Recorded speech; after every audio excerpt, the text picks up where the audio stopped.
The space research activities की शुरुआत हमारे भारत देश में 1960s में की गई थी और ये बात तब की है जब यूनाइटेड स्टेट्स ने पहली बार सैटेलाइट का यूज किया था।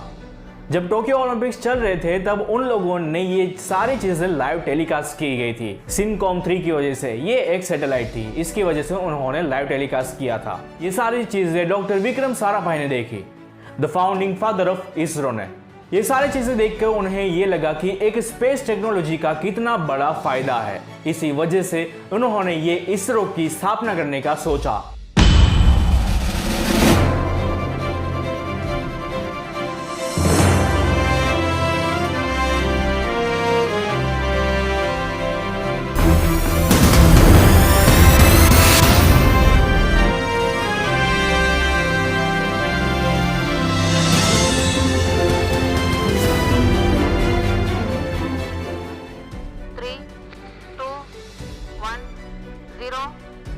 As a first step, the Department of Atomic Energy formed the Indian National Committee for Space Research under the leadership of Dr. Sarabhai and Dr. Ramanathan in 1962.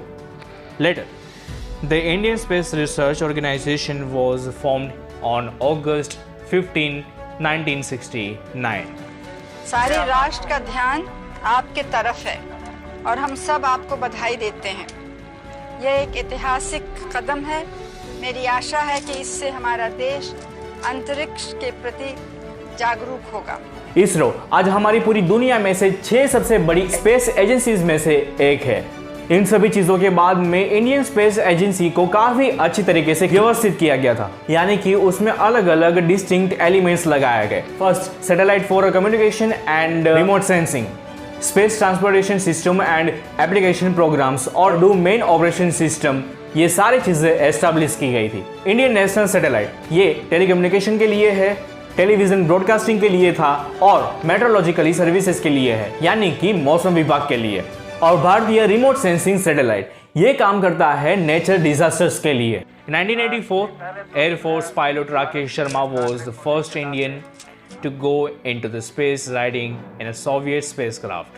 In 1964, the first sounding rocket is launched from the Thumba equatorial rocket launching station in Kerala, which is used for probing upper atmospheric regions and space research. 1975, on 19 April, first Indian satellite Aryabhatta was launched into the space. It marked a milestone in India's space program. 1979, the first experimental remote sensing satellite which was built in India was launched, namely Bhaskara first. The images sensed by it are used to study hydrology and forestry and oceanography studies.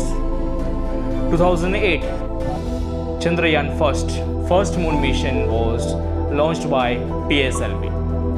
Almost a decade ago, India's unnamed lunar probe was launched and was a landmark in India's space mission. 2014, GSLV D5 was successfully launched on 5th January 2014.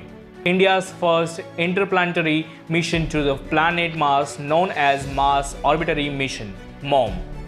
तो ये था हमारे पूरे इसरो का time lapse. हमारे भारत देश की 75th anniversary के ऊपर 2022 में हमारे देश का सबसे पहला यानी कि इसरो मैन्ड स्पेस मिशन शुरू करना चाहता है, यानी कि एक ऐसा मिशन जिसमें 2 या 3 लोग रॉकेट में हमारे अर्थ के ऑर्बिट से बाहर जाएंगे और ये पहली बार होगा हमारे इंडिया की ओर से।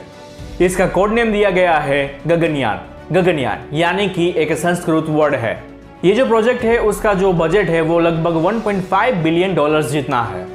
इस गगनयान में लगभग 2 या 3 लोग जाएंगे और ये शायद से हमारे अर्थ के ऑर्बिट के लोअर हिस्से में जाएगा और वहां पर वो 7 से 6 दिन जितना रहेंगे। 2022 में हमारा देश सिर्फ मैन स्पेस मिशन ही नहीं पूरा करने वाला है बल्कि एक और मिशन करने वाला है, और वो ये कि हमारा इसरो एक और प्रोब को फिर से मार्स पर भेजना चाहता है। It has also a project to study a sun in next year. इतना ही नहीं, इसरो के चेयरमैन जो है डॉक्टर KV सिवन ये चाहते हैं कि 2023 तक वो वीनस पर पहुंचना चाहते हैं।